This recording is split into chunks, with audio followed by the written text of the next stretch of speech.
pa na ang hito o catfish ay isa sa mga isda na madaling alagaan, bukod sa ito ay hindi maselan sa tubig, maaari din nating itong alagaan kahit sa maliit na compartment sa ating bakuran.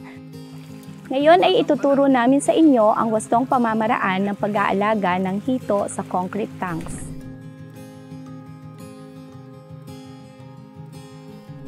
Una, ihanda ang mga materyales na kailangan sa pag-construct ng tank tulad ng hollow blocks, gravel and sand, cement, steel bar o bakal, PVC pipes and elbows, or maaari ring gumamit ng IBC tank if available.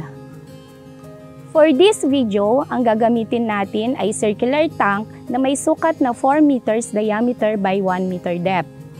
Meron tayong iba't ibang designs ng tank.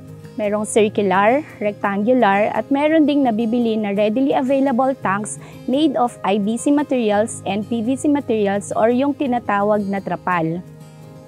Para sa tank design and engineering, mahalaga na i-consider ang depth o lalim ng water level which is ideally 1 meter, elevated bottom with drain holes and drain pipes, and provisions of inlets and outlets. Kapag ready na ang ating tank, pwede na tayong magsimula ng tank preparation.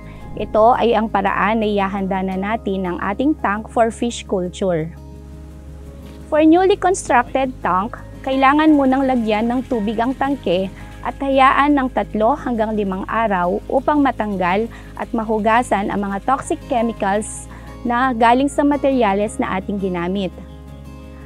Para sa mga tanks na nagamit na ng ilang beses, ang unang kinakailangan gawin ay i-drain ito, pagkatapos ay linisin at i-disinfect gamit ang chlorine or asin.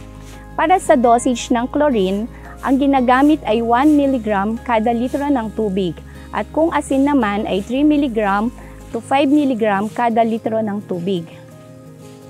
Kapag sigurado ng malinis ang ating tank, pwede na tayong mag-water culture.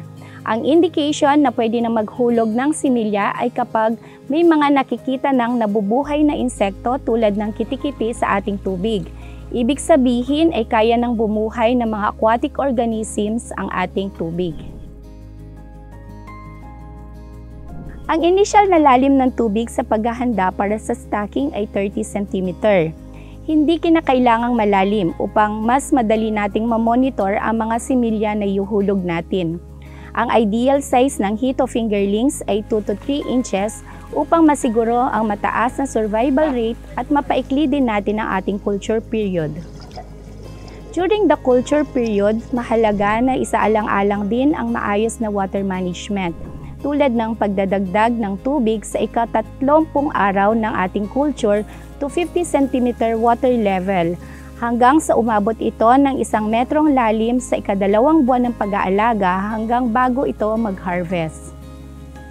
Meron din tayong sinasagawang karagdagang proseso sa water management, gaya ng paglalagay ng apog every 15 or 30 days na may dosage na 3 grams per liter, lalo na kapag lumalapot na ang tubig at nagbeberde na ang kulay nito o di kaya'y may maasim na amoy dahil sa mga organic waste. Para sa pagpapakain, we highly recommend to use formulated diets like Tate Feeds to have good quality of fish at magkaroon ng magandang kita. Ang Tate Catfish Feeds ay available mula fingerlings hanggang harvestable size ng isda. Ang karaniwang ginagamit na feeds ayon sa magkakasunod na feed type ay fry booster, pre-starter na may sukat na 0.6, 1.0 at 1.5 mm. Kasunod ay ang starter, grower at finisher feeds. Karaniwan sa pag-aalaga ng hito sa tangke ay nagtatagal ng 3 to 4 months depende sa dami at size ng fingerlings na inuhulog.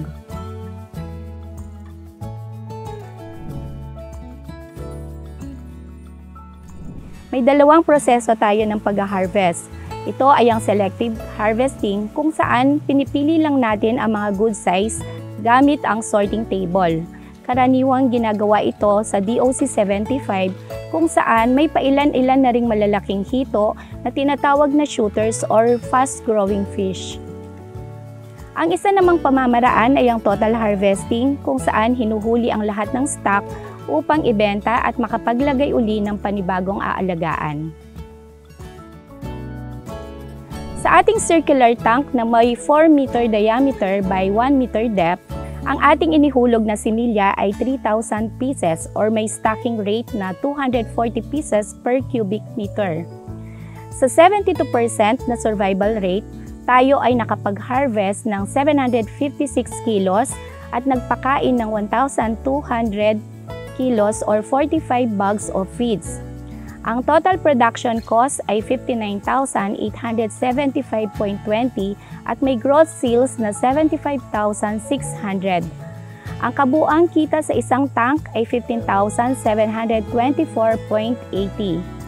Imagine, sa maliit na space or area ay kumita tayo ng ganitong halaga na maaari pa nating mapataas ang ating income kung tayo ay magdadagdag ng additional structures sa ating bakanting lote. Kung kayo'y may natutunan sa videong ito, huwag kalimutang i-click ang subscribe button para makatanggap ng updates sa mga bagong Tate TV episodes.